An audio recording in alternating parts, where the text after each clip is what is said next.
day 3 na to na mo karon. So, kuan.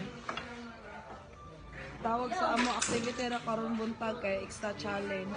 So nag-anam na tuod mo. Kayo taod-taod magsugod na mi.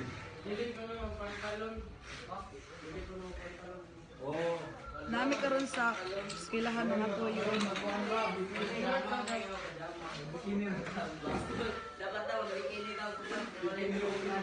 Akong kaubanan.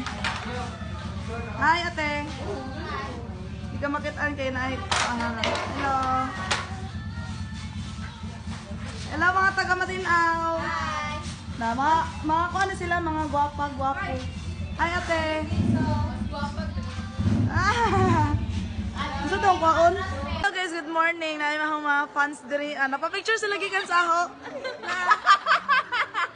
Guys, piling ko na what happened, Bella? Mana sila? Hi ate. Hi guys! Well, ka-very formal, lagyan ng teacher. Hi guys! Nagpa-picture sila sa ako gikan. Gisabukan gani ko. One more picture guys! Sobra nila kasi aw. Pero sa sobra na kakuan sikat. Hilasan sikat kay naong kaon. Sikat kay naong kaon. So mora to, ipakita na ako nga mga gwapa ka dyan ang mga taga Baptist. So extra challenge to na makaroon mga namin karon sa gym.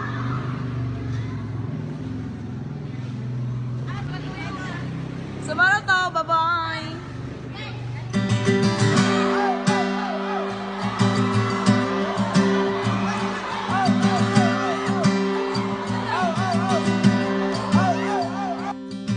Praise the Lord.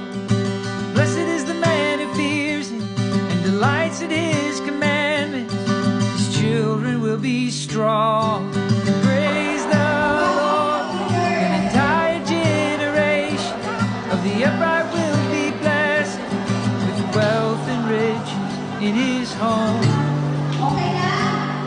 His righteousness endures forever.